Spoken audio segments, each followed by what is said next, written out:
домик, 150 метров, время 6 вечера. Посмотрим, что тут делается.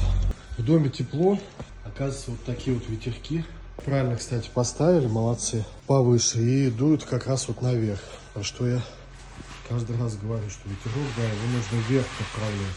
Ну и ребята, естественно, определились заранее, посчитали, сколько им цемента еще надо.